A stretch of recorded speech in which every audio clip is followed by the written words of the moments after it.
will come as a shock to most of you, but the diplomats that we are familiar with are not all Carl Bildt.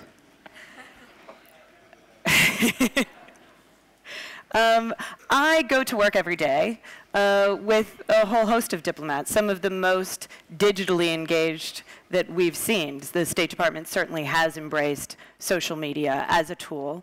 But there's a skepticism, there's a fear that those of us who've spent some time in a room together today have discussed. And I just want to give you a sense of sort of a window into our everyday, both the theoretical conversations we get to have here at Digital Diplomat Summer Camp, or Winter Camp as it may be, and those we deal with every day in our practical life. So the big question that I wanted to ask, and that we do ask, is diplomacy really going digital? Is it transforming a conversation, or is it transforming diplomacy as we know it?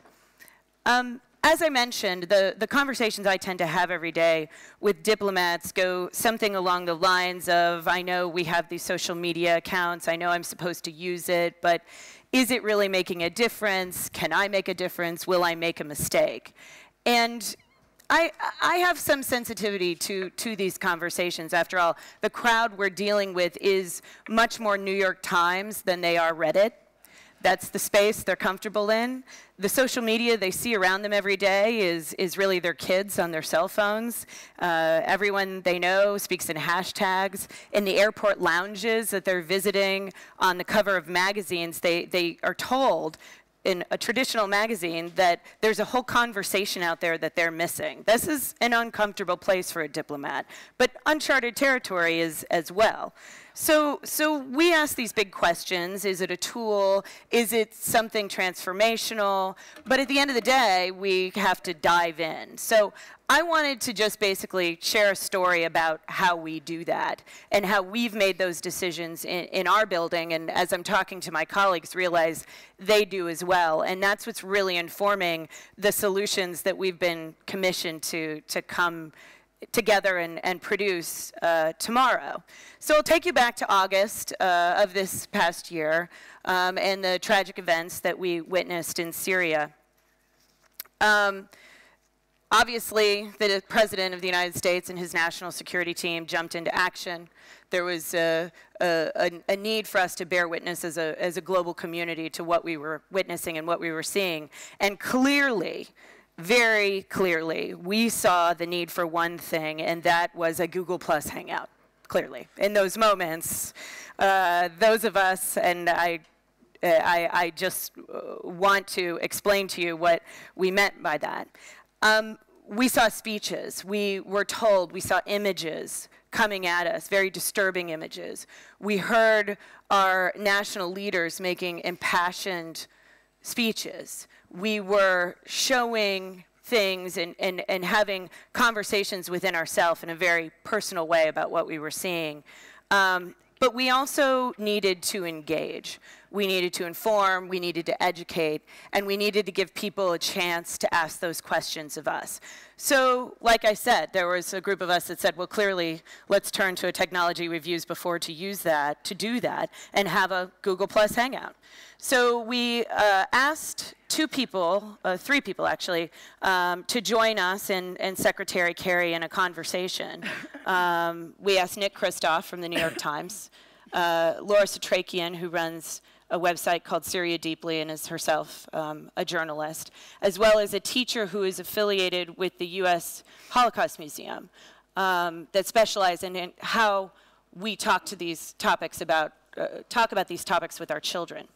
We advertised the Hangout, and then something happened. And we saw, as we'd advertised Hangouts before, we put out a media note, we tweeted out, we let people know.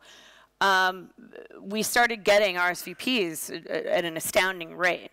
Then Google called us and said, we saw the Hangout. Do you mind if when people log in on Google, if they just see it at the bottom, would you mind if we advertise that? Sure, yeah, no, we'd love it. That would be great. And then they called back and said, you know, we also, another thing, on YouTube, when people are watching maybe videos of cats and other things, we just want to put an ad right down there at the bottom telling them this is happening and urging them to engage. By the time we got to the Hangout, there were 15,000 people watching the Secretary live. That was by far the largest we'd ever seen. And we really felt like we had tapped on something. We knew we'd hit a success in what was a very challenging time. We sought to engage, to inform, to educate the public on what it was, what we were seeing. But what we tapped into was really, as Carl Bildt has just indicated, the pulse of what was happening, which was a lot of questions and a need to join together to communicate and share a common set of questions. What we did in that moment was we had heard a lot from national leaders. We were having conversations in cafes, but this was really an opportunity in a very new way for people to ask questions and get direct answers, in this case from our secretary, but also representing the US national security agenda and the president's agenda. So that's really where we stand, and we look at that and we know it's a success. And we've talked to Google, we've talked to ourselves about how do we duplicate that, how do we do it again, how do we transform what we're doing to make that more of the norm. But there is a bigger question there, and we're really asking ourselves, what did we transform? What are we transforming? Did we transform the conversation? Did we transform the policy? Did we answer the need, or is there more need out there?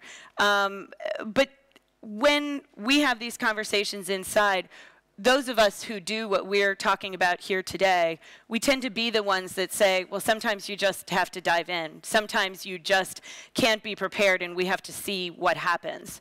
And that's really the role that all of us play inside, me inside the State Department, along with my colleagues, as well as a lot of us here in the room coming together in this innovative event. So we know we're ready. We know we're leading this conversation. We know we're on the cutting edge. The question is, we aren't really sure if diplomacy is going digital or just the conversations we're having are digital. But we know we're going to try. We're just not really sure where we're going. So.